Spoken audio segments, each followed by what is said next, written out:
Friends नमस्ते। मैं हूं राम अवतार और आज हम एक ऐसे टॉपिक पे चर्चा करने वाले हैं। देखिए, किसी भी टॉपिक को शुरू करने से पहले उसमें कुछ ना कुछ ऐसे चीज़ें होती है जो प्रेरित करती है कुछ करने के लिए। तो मैं इस टॉपिक को पढ़ाने से पहले आपके साथ में कुछ एक कोटेशन है उसके साथ शुरू करना चाहूँगा कि दुनिया ने मेरी बुलंदियाँ देखी है पर मेरे पैर के छाले नहीं।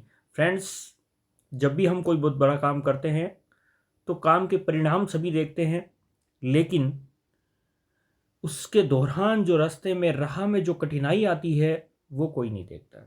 राह में कितनी कठिनाइयों का सामना करके हम अपनी मंजिल तक पहुंचते हैं और सफलता प्राप्त करते हैं, उसको कोई नहीं देखता है। जी फ्रेंड्स, तभी मैं कह रहा हूँ कि दुनिया ने मेरी बुलंदियाँ देखी है, मेरे पैर के छाले नहीं। इसी को ही लेकर इसी सिलसिले में आज का जो अपना टॉपिक है वो टॉपिक है फ्रेंड्स, बहुत ही आधुनिक और अच्छा टॉपिक जो हमें जीवन में बहुत सीख देता है और सीखना भी चाहिए कि पृथ्वी के ध्रुवों के ऊपर पहली मानव अंतरिक्ष उड़ान। अभी तक हमने काफ़ी सुना था कि अंतरिक्ष की उड़ानें हो रही है, मानव अंतरिक्ष में जा रहा है, स्पेस सेंटर पे भी रह के आ रहा है, लेकिन ये अभी हाल ही में ऐसी कौन सी उड़ान है जो मानव की पहली होने जा रही है? क्यों? क्योंकि ये ध्रुवों के ऊपर हो रही है। किसके ऊपर ही रही? ध्रुव के ऊपर, पोल के ऊपर। क्योंकि फ्रेंड्स, हम जानते हैं कि ये पृथ्वी है और पृथ्वी के अंदर जो पोल होते हैं, एक तो नॉर्थ पोल होता है और एक साउथ पोल होता है, जिसके बारे में अभी अपन डिटेल के बारे में भी देखेंगे। और ये जो उड़ान है इसको नाम दिया गया है मिशन फ्रेम 2। क्या नाम दिया गया है? Mission frame 2। देखिए फ्रेंड्स, ये है आपके मिशन फ्रेम 2 और इसके अंदर 4 अंतरिक्ष यात्री है जो जाएंगे, जिसमें रोंगे, फिलिप्स, मिकेल्सन और वांग। ये 4 अंतरिक्ष यात्री फ्रेम 2 से अंतरिक्ष में यात्रा करेंगे। अब प्रश्न ये पैदा होता है कि इस मिशन का नाम फ्रेम क्यों रखा गया? कोई तो कोई वजह रही होगी। इसकी वजह यह है कि 19वीं शताब्दी के अंदर, कब की बात है? 19वीं शताब्दी के अंदर जो नॉर्वेजियन एक जहाज होता था और उस जहाज का उपयोग किया जाता था आर्कटिक और अंटार्कटिक जो है उन पे जो अभियान चलाए जा रहे थे, शोध किए जा रहे थे, उन शोधों के लिए वहां जाने के लिए जिस जहाज का उपयोग किया जाता था, ये जहाज था जिसका नाम था फ्रेम। क्या नाम था फ्रेंड्स? फ्रेम था। और इस फ्रेम की वजह से ही ये जो अभी अपना मिशन है इसका नाम भी फ्रेम 2 रखा। तो प्रश्न ये पैदा होता है कि फिर इसका और उसका क्या लेना देना है? इसका और उसका लेना देना इसलिए है क्योंकि ये फ्रेम जहाज है, इसका उपयोग भी आर्कटिक और अंटार्कटिक अभियानों के लिए ही किया जाता था। और ये जो फ्रेम 2 है, ये जो मिशन लॉन्च किया गया है, इससे जो पृथ्वी के ध्रुवीय क्षेत्र है, पृथ्वी के कौन से क्षेत्र है? ये ध्रुवीय क्षेत्र है, पोल है, यानी कि ये नॉर्थ पोल और जो साउथ पोल है, उन नॉर्थ और साउथ पोल के जो नॉर्थ और साउथ पोल है उनके स्टडी होगी और ध्रुवीय उड़ान ही होगी। इसीलिए अब आता है कि पोल कौन से हैं, तो इसमें अपन ने 2 वर्ड यूज किए थे। एक तो होता है फ्रेंड्स आर्कटिक और दूसरा होता है अंटार्कटिक। आर्कटिक क्या है? यह है आपका जो नॉर्थ पोल है। कौन सा पोल है? नॉर्थ पोल है। उस पर बर्फ से ढका हुआ एक महासागर है। देखिए, सबसे इंपॉर्टेंट बात है कि आर्कटिक एक महासागर है और जो भूमि से घिरा हुआ है। आर्कटिक क्या है? एक महासागर है। ये जो आर्कटिक है वो क्या है? महासागर है। क्या है? महासागर है और बर्फ से ढका हुआ है। और कौन से पोल में है? नॉर्थ पोल के अंदर है। दूसरा आता है फ्रेंड्स अंटार्कटिक। अंटार्कटिक जो है वो दक्षिणी ध्रुव पर है और इस पे भी यहाँ पे आपके बर्फ है, यानी कि ये भी किससे ढका हुआ है? बर्फ से ढका हुआ है। और ये एक महाद्वीप है और गिरा हुआ किससे? दक्षिणी महासागर से गिरा हुआ। देखिए, ये अंटार्कटिक है जो कहाँ पे है? ये है साउथ में। अंटार्कटिक कहाँ पे है फ्रेंड्स?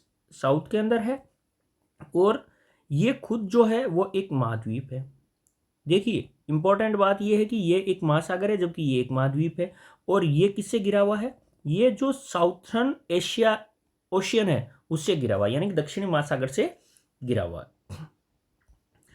अब इस मिशन जो मिशन फ्रेम 2 है, इसको क्या किया जाएगा कि ध्रुवीय क्षेत्रों के ऊपर से पृथ्वी की निचली कक्षा में ले जाया जाएगा। यानी कि ध्रुवीय क्षेत्रों के बारे में तो अपन समझ गए थे, आर्कटिक और अंटार्कटिक, लेकिन यहाँ पे हम कह रहे हैं कि पृथ्वी की जो निचली कक्षा है उसके अंदर ले जाएंगे। तो फ्रेंड्स कक्षाएं कौन कौन सी होती है, तो इसके अंदर मैं आपको बता देता हूँ फ्रेंड्स की जो कक्षाएं होती है पृथ्वी की, वो उसको मुख्य रूप से अपन ने 3 पार्ट में डिवाइड किया गया। कितने पार्ट में? 3 में। पहली जो कक्षा होती है उस कक्षा को हम कहते हैं निम्न पृथ्वी कक्षा, यानी कि लो अर्थ ऑर्बिट, जिसकी जो ऊंचाई होती है वो होती है पृथ्वी की सतह से लेकर के 2000 किलोमीटर तक की ऊंचाई होती है। उस रीजन को अपन कहेंगे निम्न पृथ्वी कक्षा। दूसरी होती है मध्यम पृथ्वी कक्षा। मध्यम पृथ्वी कक्षा किसको कहते हैं? जो 2000 किलोमीटर से लेकर 35,786 किलोमीटर, जिसको हम अप्रोक्सीमेट 36,000 ही बोलते हैं। कितना बोलते हैं? 36,000 किलोमीटर बोलते हैं। काफी बार ये प्रश्न परीक्षा में पूछा भी गया है। और जो उच्च कक्षा होती है वो 35,786 किलोमीटर से अधिक ऊंचाई वाली कक्षा होती है, उसको अपन उच्च पृथ्वी कक्षा बोलते हैं। तो ये जो मिशन फ्रेम 2 है, मिशन फ्रेम 2, ये मिशन फ्रेम 2 कौन सी कक्षा में लॉन्च किया गया है? ये निम्न कक्षा में किया गया। यानी कि इसकी जो हाइट है अधिकतम, वो कितनी होगी? वो 2000 किलोमीटर तक की होगी। तो ये देखिए फ्रेंड्स, ये पृथ्वी की जो कक्षाएं हैं उसके अंदर दिखाया गया है। ये LEO है यानी कि लो अर्थ ऑर्बिट है, ये MEO है मीडियम अर्थ ऑर्बिट है, और ये जियो स्टेशनरी ऑर्बिट है यानी कि 36,000 किलोमीटर से अधिक हो जाएगा। और ये 2000 किलोमीटर तक है, 160 से लेकर 2000 किलोमीटर तक है, यानी कि ये वाला रीजन जो हो जाएगा, इसको अपन क्या बोलेंगे? इसको बोलेंगे अपन लो अर्थ ऑर्बिट। यानी कि जो मिशन फ्रेम 2 है, ये मिशन फ्रेम 2 है, ये पृथ्वी की लो कक्षा में जाएगा। और कहाँ पे जाएगा? पोल पे जाएगा, यानी कि नॉर्थ पोल और साउथ पोल के यूं ये चक्कर लगाएगा। कौन? Mission frame 2। अब आता है कि फ्रेंड्स इस मिशन में जाएंगे कौन कौन? इस मिशन के अंदर टोटल 4 यात्री जाएंगे, जिनमें एक यात्री है चुन वांग, दूसरा है जेनिक मिकेल्सन, तीसरे हैं रोबेया रोंगे, और चौथे हैं एरिक फिलिप्स। देखिए सबकी अपनी अलग अलग योग्यता है। तो जो चुन वांग है वो माल्टा के निवासी है, और इस मिशन से संबंधित जितना भी फंडिंग होगा, पैसा लगेगा, वो सारे के सारे चुन वांग लगाएंगे, और यही इसको लीड कर रहे हैं, यानी कि नेतृत्व करता है। दूसरे हैं जेनिक मिकेल्सन, जो नॉर्वे के निवासी है, और ये असल में क्या है कि फिल्म निर्देशक है, और ये इस सफर यानी कि जो फ्रेम 2 के अंदर जो भी घटनाएं घटित होगी उसको कैमरे के अंदर कैद करेंगे। तीसरे हैं रोबेया रोंगे, ये क्या है कि जर्मनी के निवासी है, ये जर्मनी की है और रोबोटिक रिसर्चर है। अब इनका मेन काम क्या है कि जो स्पेस में हेल्थ से संबंधित इश्यू है उन पे ये रिसर्च करेगी। तीसरे जो चौथे नंबर के हैं वो है एरिक फिलिप्स, जो ऑस्ट्रेलिया के ध्रुवीय अन्वेषक है, यानी कि जो पोलर साइड में जो हो रहा है उसके बारे में ये क्या कर रहे हैं? इन्वेस्टिगेशन कर रहे हैं, और उनके बारे में रिसर्च चल रही है। और ये एक मेडिकल ऑफिसर भी है, यानी कि ये एक MO भी है। इस मिशन का जो पूरा समय होगा फ्रेंड्स वो 4 दिन का होगा, और ये जो रॉकेट है जिससे ये मिशन गया है वो है crew dragon capsule falcon 9 rocket. कौन सा है? Crew dragon capsule falcon 9। और ये मिशन किसी गवर्नमेंट का नहीं है, ये निजी है, इन 4 लोगों का है, जिसमें हमने पहले ही चर्चा करी थी कि ये जो चुन वांग है ये इसका वित्त पोषण कर रहे हैं, इसलिए इसको अपन ने क्या बताया है कि ये पूरा का पूरा मिशन क्या है? निजी मिशन है। अब ये आता है कि ये मिशन उड़ान कहाँ से भरेगा? तो मिशन उड़ान भरेगा जो नासा है उसका कैनेडी स्पेस सेंटर है, वहाँ से ये उड़ान भरेगा। और उड़ान कब भरेगा? लॉन्च होगा 1/4/2025 को भारतीय समयानुसार 7 बजे। अब देखिए यहाँ पे हम बात कर रहे हैं भारतीय तारीख हो रही है 1/4/2025, लेकिन आपको जब भी देखोगे तो ऐसे 31 मार्च 2025 ही दिखाई देगा, क्योंकि हम यहाँ पे भारत की बात कर रहे हैं। लेकिन वहाँ के समय अनुसार और दिनांक वहाँ की यदि अपन लेते हैं, क्योंकि एक दिन पहले चलता है, वो जो टाइम जोन होता है उसके अकॉर्डिंग डेट और टाइम चेंज होती रहती है, तो वो 31/3/2025 भी आपको मिलेगा। अब देखिए इस मिशन में ऐसा क्या जो पहली बार होने जा रहा है? मिशन में ऐसा पहली बार ये है कि पहली मानव अंतरिक्ष उड़ान है जो ध्रुवों के ऊपर से गुजरेगी। ऐसी पहले कोई भी अंतरिक्ष उड़ान नहीं थी जिसमें मानव थे और वो ध्रुवों के ऊपर से गुजरी हो। वो केवल जो इक्वेटर वाला क्षेत्र था उसी के अंदर ही घूमती थी। दूसरी मेन बात यह है कि मिशन में 90 डिग्री के ऑर्बिटल का झुकाव होगा, जो अब तक किसी भी मानव मिशन का नहीं रहा। देखिए, मानव मिशन के ऑर्बिटल का अधिकतम झुकाव 45 डिग्री तक रखा गया है, लेकिन 90 डिग्री तक का झुकाव ये पहला मिशन है जो इसमें पहली बार हो रहा है। इसलिए ये विशेष हो जाता है ये मिशन की, क्योंकि इस मिशन के अंदर ध्रुवों से पहली बार होगा। अब ध्रुवों से संबंधित होने के कारण ही इसको नाम फ्रेम 2 दिया गया। फ्रेम 2 क्यों दिया गया है? क्योंकि फ्रेंड्स, जो 19वीं शताब्दी के लास्ट में, यानी कि 1890 से लेके 1912 तक का जो टाइम था, जिस वक्त उत्तरी ध्रुव और दक्षिणी ध्रुव यानी कि आर्कटिक क्षेत्र और अंटार्कटिक क्षेत्र के अंदर जब विभिन्न अभियान चलाए गए थे, उस वक्त जो जहाज काम में लिया गया था नॉर्वे का, जिसका नाम फ्रेम था, उसी के आधार पर इसको, इस मिशन का नाम ही फ्रेम 2 दे दिया गया था।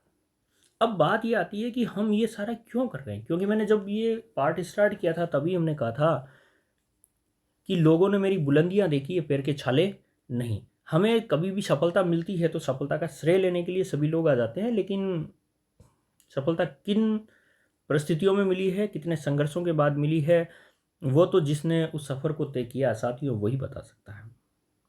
अब इस मिशन से हमें इस विशेष क्या मिलेगा, इस मिशन की खास बात क्या है जो हमारे लिए आने वाले समय में मील का पत्थर साबित होगी, जिससे हम कुछ सीख लेंगे और जो हमारे काम भी आएगी।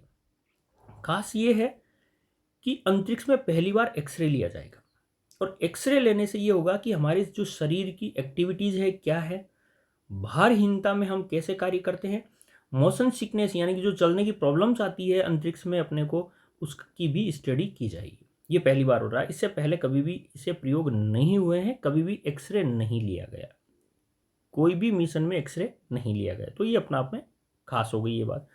दूसरी बात ये है कि देखिए, ध्रुवीय क्षेत्रों पे यानी कि नॉर्थ पोल और जो साउथ पोल है, यहाँ पे एक प्रकाशीय घटनाएं होती है जिसको हम बोलते हैं स्टीव और एरोरा। इसकी स्टडी की जाएगी कि आखिर जो ध्रुवीय क्षेत्र है उनमें ये रोशनी जो हो रही है, स्टीव और एरोरा। देखिए, बहुत इंपॉर्टेंट वर्ड है फ्रेंड्स, स्टीव और एरोरा, काफ़ी बार समाचार पत्रों में भी रहता है।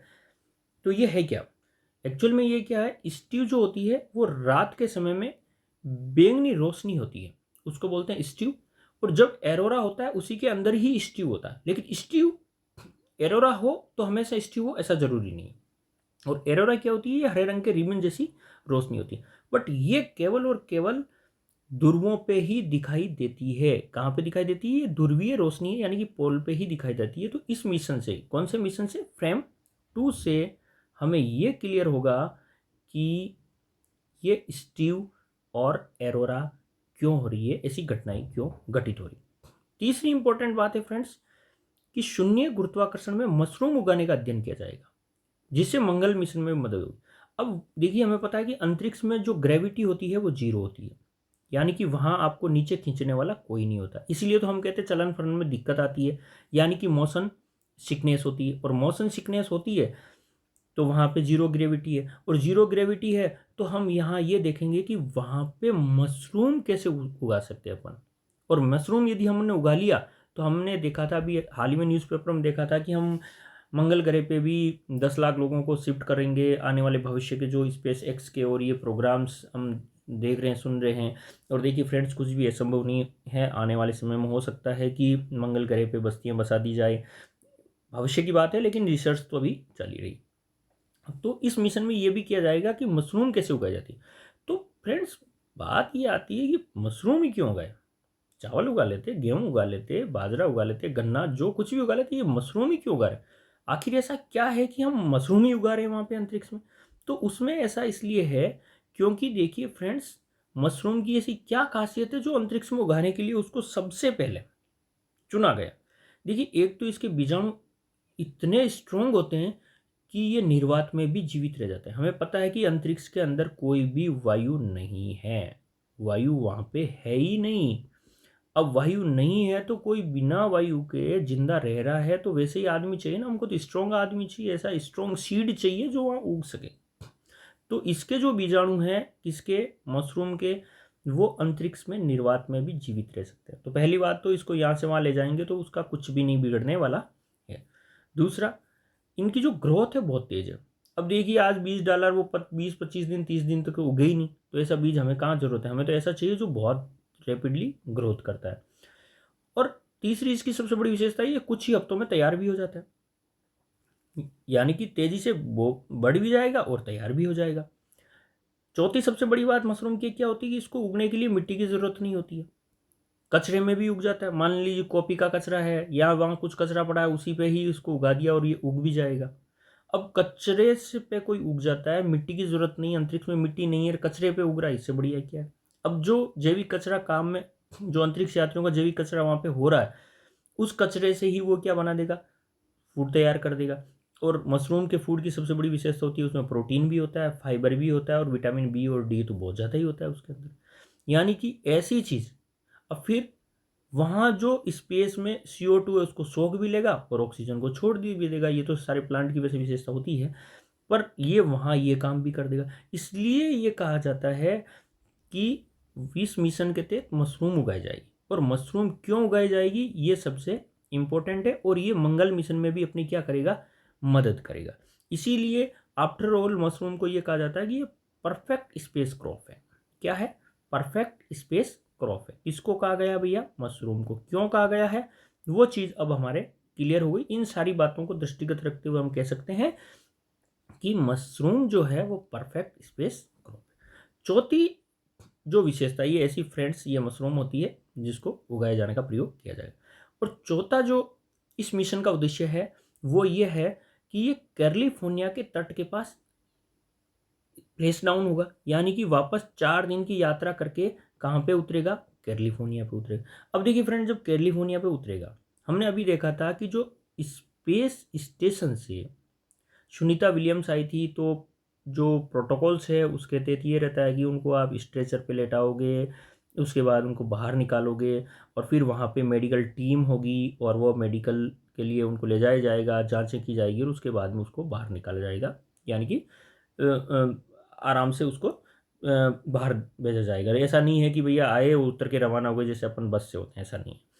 लेकिन इस बार ये ऐसा प्रयोग करने चाह रहे हैं कि जैसे ही वो फ्लैश डाउन हो नीचे उतरते हैं, तो नीचे उतरते ही उनको ये मेडिकल सहायता नहीं दे करके वो जो कैप्सूल होता है, कैप्सूल जिससे ये अंतरिक्ष में यात्रा करने गए हैं 4 अंतरिक्ष यात्री इस मिशन फ्रेम 2 में, तो उनको कहेंगे कि आप एक बार ऐसा करिएगा, आप सीधे उठ के बाहर आ जाइए, हम देखते हैं कि आप में कैपेसिटी है कि नहीं है कि आप आ सकते हो कि नहीं आ सकते हो। यदि नहीं आ सकते हैं तो मेडिकल प्रोटोकॉल के तहत जो भी फैसिलिटी प्रोवाइड करवानी है वो करवाएंगे, बट इस बार ये एक परीक्षण किया जाएगा। तो ये जो हमने देखा था फ्रेंड्स वो था मिशन फ्रेम 2, जो काफ़ी इम्पोर्टेंट भी है, हमें याद भी रखना चाहिए और अपने आप में एक अनोखा और अनूठा मिशन है जिसका नाम है मिशन फ्रेम 2। तो ये फ्रेंड्स आप जो सारी चीज़ें देख रहे थे वो राज ई लर्निंग पे देख रहे थे। ये हमारा प्लेटफॉर्म है जिस पे हम ऐसे नए नए जो नॉलेज की जानकारियाँ हैं जिन पे हम चर्चा करते रहेंगे।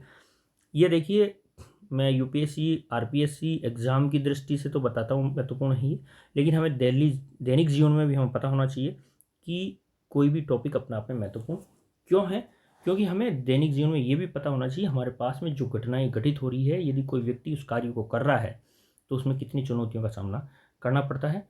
जुड़े रहने के लिए बहुत बहुत धन्यवाद।